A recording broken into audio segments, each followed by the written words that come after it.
It is Wednesday, June 27, 2012. I'm in Jerusalem, Israel, and I am presenting to you what I call a space object catalog, which has links to unnatural objects in space, along with how you can duplicate the results yourself on Microsoft Worldwide Telescope, Google Sky, and Digital Sky Survey. Now, without any ado, let's go to object number one. It is in the constellation of Puppis, and I've queued it up for you here on Google, so it'll save some time. Now, this is Google Sky. You can see on the address here, and this is what the object looks like on Google Sky. I will zoom out a little bit so you can see it in context to the rest of the sky. Zoom out one more time, zoom out again, and you can see it looks very unnatural there in the sky.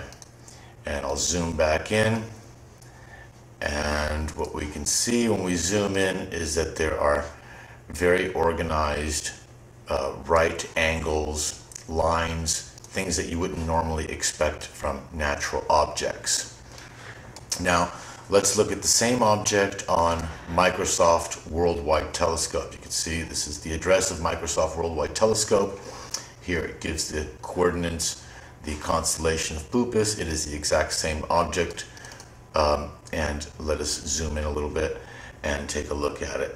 You see it does appear slightly different on Microsoft Worldwide Telescope than it does on Google Sky. And let's go to Digital Sky Survey. As you can see here on the catalog, we have the link to Google Sky that you have seen already, the link to Microsoft Worldwide Telescope, and a link to Digital Sky Survey, which I've queued up already, and it's right here. And so when you press on these links, this is what you are going to see. Now you can see here on Digital Sky Survey how this object, you can see far more detail, and you can see far more amounts of the object. And you can see here how it's organized into right angles and unnatural features, such as these columns and whatnot. Now let me just close this out so it won't slow down my computer. And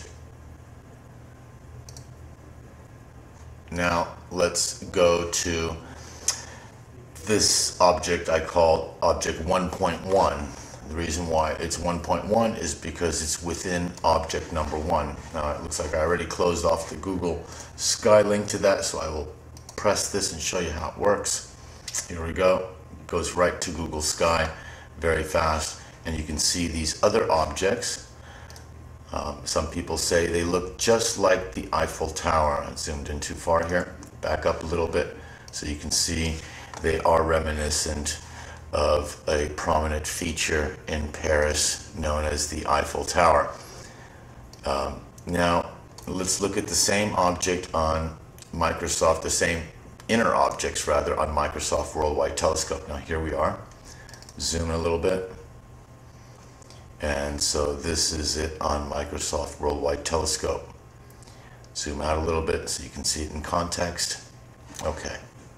So let me close off these two, keep my computer going fast for you, and let's look at the same object. Here it is on Digital Sky Survey. This is with a blue filter. You can choose red, blue, and several other colors. I can only see these objects in either red or blue, and they look different in the different filters. Now here we get a close-up. These are the two objects with the blue block filter. Now let me close this out, and we will go to object 1.2. Object 1.2, you can see it here on the different telescopes. Here's what it looks like on Google Sky. It's within the same object 1 that you have already seen, except this is another object apparently in front of the major object that I have been showing you, object 1. So we zoom in a little bit. It looks like a spherical metallic ball of some sort. Let's look at the same object on Microsoft Worldwide Telescope. You can see it's right there. It looks a little bit different, but it's there, and it looks separate from the main object. Now let's go to Digital Sky Survey. There it is on Digital Sky Survey. And so let us go now to a completely different object. We've seen so far one object in the constellation of Puppis. Now let's go to object number 2 in the constellation of Carina. This is a completely different area in the sky. Here it is, the object on, well, that was the previous object. Let me close that out. Here is the object on Google Sky. This is in the constellation of Carina, and we'll zoom in a little bit. And now let's look at the same object on Microsoft Worldwide Telescope. Voila! You can see a whole lot more of the object on Microsoft than is visible on Google Sky, which is quite interesting. Now let's go to Digital Sky Survey, and again, the object is visible, and the entire object, apparently, most of it is visible. And now let's just close these out.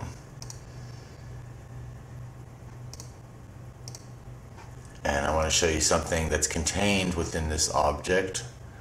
Some interesting things. First, let's go to the catalog and look at what I have here, which I call Object 2.1.